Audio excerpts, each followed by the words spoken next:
भाइयों और बहनों जरा ध्यान से सुनना, क्योंकि मर्दानी यूनिवर्स का तीसरा चैप्टर थिएटर में उतर चुका है और इस बार भी रानी मुखर्जी वही शिवानी शिवाजी रॉय बनकर आई हैं, जो स्क्रीन पर आते ही सामने बैठे आदमी की रीढ़ सीधी कर देती है। और फिल्म शुरू होते ही आपको समझ आ जाता है कि ये कोई हल्की फुल्की कॉप ड्रामा नहीं, बल्कि एक ऐसा थ्रिलर है जो धीरे धीरे गला पकड़ता है और आखिरी तक छोड़ता नहीं है। क्योंकि कहानी घूमती है बच्चों के किडनैपिंग के इर्द गिर्द, लेकिन सिर्फ किडनैपिंग तक सीमित नहीं रहती, बल्कि जैसे जैसे परतें खुलती हैं आपको एहसास होता है कि इंसान कितना नीचे गिर सकता है। और यहीं से एंट्री होती है अम्मा की, प्लेड बाय मल्लिका प्रसाद, जिनका देहाती हिंदी एक्सेंट, आंखों में भरी क्रूरता और चेहरे की मासूम लगती हंसी मिलकर ऐसा डर पैदा करती है कि आप स्क्रीन से नजर नहीं हटा पाते और आपको पिछले पार्ट का विशाल जेठवा याद आ जाता है। क्योंकि एक बात तो तय है, जिस कंटेंट में विलेन तगड़ा लिखा हो वहाँ हीरो अपने आप और ऊंचा उठ जाता है और फिल्म इसी पॉइंट को कैश करती है। शिवानी शिवाजी रॉय इस रैकेट की तह तक पहुंच पाएंगी या नहीं,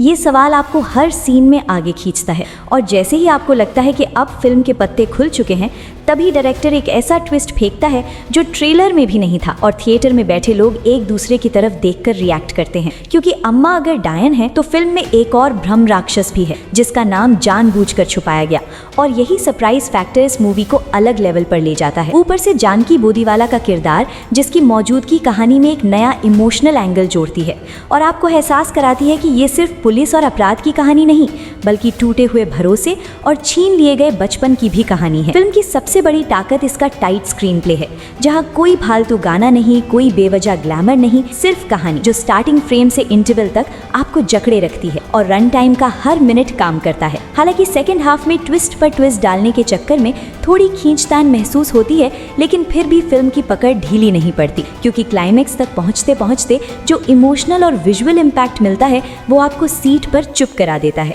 सिनेमेटोग्राफी बच्चों वाले एंगल में इतनी रॉ और अनकंफर्टेबल है कि कई बार आंखें फेरने का मन करता है। इसलिए बच्चों के साथ मत ले जाना, लेकिन गालियों और वल्गैरिटी से दूर रहने की वजह से फैमिली ऑडियंस भी इसे देख सकती है। रानी मुखर्जी एज यूजुअल सॉलिड है, बिना ओवर एक्टिंग के एक मैच्योर कॉप का दर्द और गुस्सा दोनों दिखाती हैं, लेकिन फिर भी विलन के मामले में विशाल जेठवा वाला बेंचमार्क आज भी थोड़ा ऊपर लगता है। ओवरऑल मर्दानी 3 एक ग्रिपिंग थ्रिलर है जो आपको एंटरटेन भी करती है और बेचैन भी, और यही इसकी जीत है। इसलिए अगर आप थिएटर में कुछ ऐसा देखना चाहते हो जो खत्म होने के बाद भी दिमाग में घूमता रहे, तो ये फिल्म देखो।